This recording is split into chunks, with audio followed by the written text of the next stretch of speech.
Have you ever wanted to make a really stupid amount of tech and Unity really early into the game?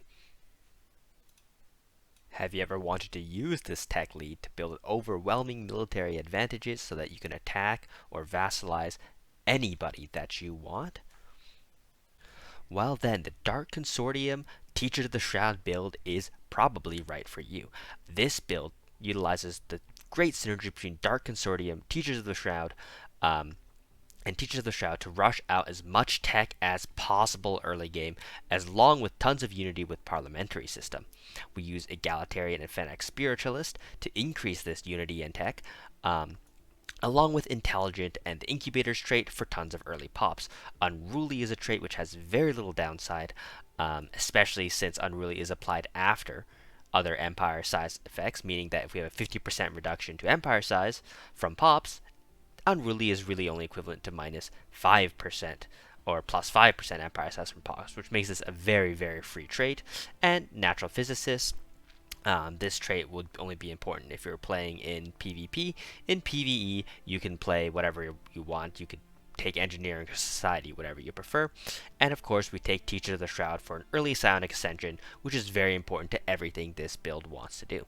So, to get started with this build, the first thing we need to do is go into our government policies and select isolationist and civilian economy for extra unity and consumer goods. Then we're going to want to go to our citizen species rights and change this over to utopian abundance. What this does is this will allow us to unemploy many pops. As you can see, we've disabled our temples and some other jobs to create as many unemployed pops as reasonably possible at this time. This will create a very strong early unity and research economy. In exchange, we only weaken our basic economy by a little bit. We want to send out our science ships and start our colony ship and such as soon as possible. Also, you will want to use crystalline sensors to quickly explore out into the galaxy. Crystalline sensors can be quickly toggled on and off throughout the game in order to quickly reveal one system worth of vision and then toggled off again to not consume any additional crystals. The first objective of our empire for the first 15 years will be to rush the colonial centralization tech. This tech is crucial as it allows us to build the Psi Corps building later on. Psi Corp buildings then allow for the telepath job, which is one of the most efficient jobs in the entire game. So we want to rush these early. At first, rushing techs in Stellaris might seem like a lot of luck, like I thought so at the beginning. But over time you realize that Stellaris techs are all based out of a tree, which means by not taking techs which open up branches of the tree we don't want to get, such as for example interstellar economics, we can focus exactly what we need, which is colonial centralization. In order to get this tech, the most important tech to take is planetary unification, and then we want to focus on techs which don't open up new tier 2 possibilities. The techs to prioritize in the society tree are eco-stimulation, hydroponics farming, planetary unification, and any of the terraforming technologies. The reason we want to focus on the terraforming technologies is these are all tier 1 techs that do not open near tier 2 possibilities that could waste our role for colonial centralization.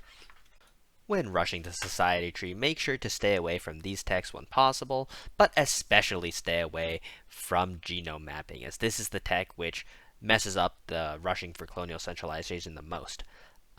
Other techs that aren't mentioned are decent in a pinch, so you can take them if you have no other choices. For the engineering tree, always take anything that gives any minerals, as this will help our economy out massively, especially mineral purification, as this allows the edict. Also, always take any exotic gases or crystals you find, and never skip weather control systems, as unlocking anti-gravity engineering is one of the endgame objectives for this setup. One of the reasons this build scales so well into the mid and late game is because there is no intention to build any form of alloys or even military almost any time before year 40. So, if we're playing multiplayer, how are we going to protect ourselves from all the aggressive players? Well, the answer is planetary shields, as these can make your planets frustratingly immune to bombardment. It can take over 20 years to accumulate just a few percentage points of destruction on your planets with planetary shields, unyielding, and adaptability put together, giving a 90% reduction to bombardment damage. Now, in order to rush these, of course, take any of the shield techs anytime they're available. For the physics tree, we will be producing the most physics research of any tree. Even still, we'll still want to avoid any techs that unlock new techs, marked by the little icon in the bottom right. And instead, you'll want to take as many energy-giving techs as possible, and additionally, motes whenever you see them. If you're playing single player, additionally, you don't even have to focus shields. You can just take whatever you want, and especially focus on economy. For your first traditions, always take them in this order, almost no matter what. One important thing to keep in mind is that if you're playing multiplayer, you might want to deviate off from finishing psionics if it looks like you're not going to be able to finish both survival of the fittest in adaptability and never surrender in unyielding before the peace timer ends. This is because this will be required for you to use your planetary shields to defend your planets until you can start producing alloys. For early game buildings, make sure to keep building research labs on your capital consistently. Alternate between research labs and city districts as needed, and make sure to replace those temples with more research labs too. Additionally, for each of your first 2 colonies, make sure each of the first 2 buildings is both research labs. Also make sure to unemploy any colonists to get benefits from utopian abundance whenever it's possible. Building so many labs early game might be a little bit of a strain to your economy, but rest assured, if done, it should be possible to do exactly what I've said without crashing your economy and still having enough minerals to continue to build up each of your planets. It will be pretty close though. You will also probably need to switch your capital between factory capital and regular capital in order to maintain the balance between consumer goods and alloys early on. One thing to keep in mind when playing this empire is every time skipping an agenda costs less than 1500 unity, you should probably go ahead and spend that unity to pass the agenda. This will give your leader some additional EXP. This is only possible when your empire size is below 100, which is one of the benefits of this build actually. Is due to the fact that you're only colonizing 3 planets early on, this empire size will remain below 100 for a considerable amount of time, allowing you to skip many agendas and get your leaders a lot of free EXP. When picking agendas, make sure to always pick short agendas first. You will notice that some agendas are long, such as Infinite Opportunities, which is 45 months, and Mind Over Matter, which is 17 months. The first agenda you should pick is always Expand the Council. If that is available, always pick Expand the Council. Otherwise, pick short agendas, and otherwise pick long agendas, which give resources such as Favorite Society, Psionic Supremacy, or Evolving Society. Now, around year 10, we will get our first election. During this election, the most important thing is that we elect a leader that was not our empire's original leader. I'm lucky, so the leader with the most support is already not my original leader. If this wasn't, I would have to increase support until they become the preferred leader. Now, you will need a stockpile of unity to make sure this happens.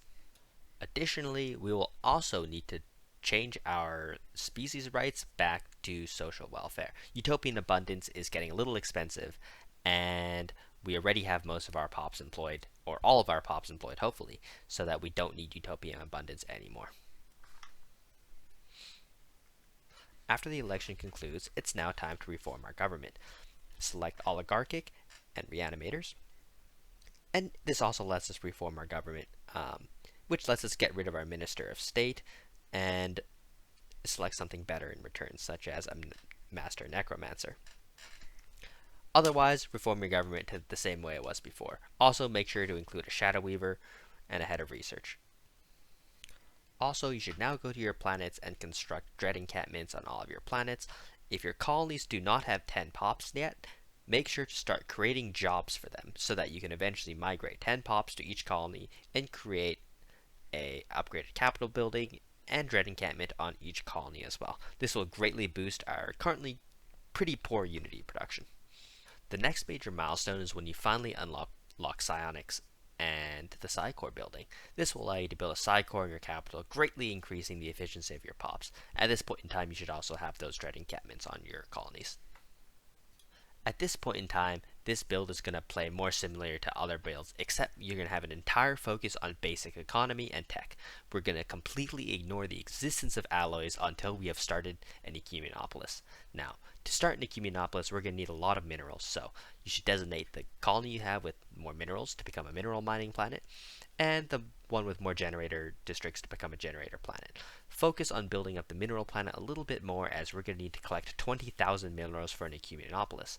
The objective date for this is to try and achieve this before year 45, although this will be very, very difficult.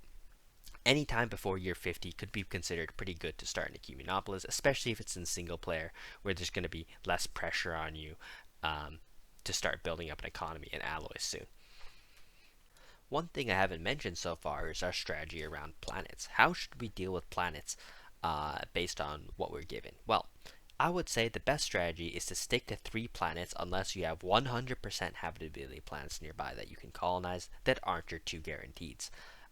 The reason for this is we're going to stay below 100 empire size and we can pass agendas quickly. However, if you have at least 1 or preferably 2 100% additional habitability planets near you, it may be worth it to immediately colonize these just for the extra pop growth. Our leaders will be lower level, but we'll have more pops to produce more resources, so that'll counterbalance.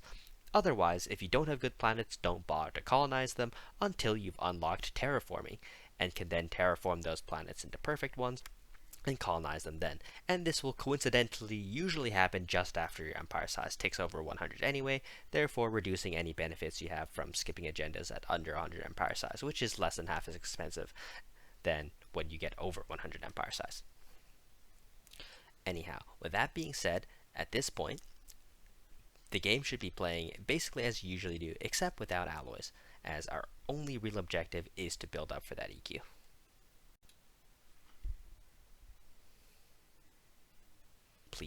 Or 46 when I managed to start my EQ. The beginning of your EQ is kind of the start of the end game, as once this ecumenopolis is done, is no other empire in the entire game will be able to keep up with your population efficiency, meaning once it's done, you'll probably be able to very quickly become the strongest empire in the galaxy in whichever field you want to, in technology, in military, whatever you want. The best course of action, especially for playing single player, is probably just to claim nearby planets, to populate your ecumenopolis, and to vassalize the entire galaxy. But what you do is really up to you. Anyhow, hopefully this video helped you learn how to get to this point, and you can have fun doing whatever you want with the crazy, crazy economy that this build can produce. Hopefully you guys enjoyed. And thanks for watching. And well, here I am in 2287, and I have been basically just warring empires for fun now. Even these Grand Admiral AIs are actually putting up a surprisingly good fight, with some pretty sizable chunks of fleets, but if we're kind of careful, we can still mow through it however we want. I kind of just want to showcase the economy of the build. This is with only 240 pops, so keep in mind that most other empires that can produce even close to this amount of tech, we're getting close to 3k, this amount of rare resources, which is just crazy excess. I don't know why I'm making so many. And yeah, these numbers are without vassals. These two are with, as I have taken a few vassals to make the basic economy better, as it's just not too interesting to maximize your basic economy. But like, take a look at this. If I concentrate all my pops into alloy jobs, I just want to see how much alloys we could make just for fun. And keep in mind, we could also do this just by claiming a couple capitals and taking all the pops. But yeah, we're now making 1.6k alloys. So yeah, I mean, that's just kind of funny. But I'll return this back to normal. As what are we gonna do with that many alloys? Our naval cap won't be able to handle it anyways. We need to conquer some more pops and make some more fortress worlds in order to, well, maximize that. Anyhow, with that being said, as you can see, with this kind of economy, we're really free to do basically whatever we feel like. We've unlocked mega engineering, so we're starting out our first mega construction sites, which is just pretty cool. Doing this before year 90 in the new Stellaris tech is very, very difficult.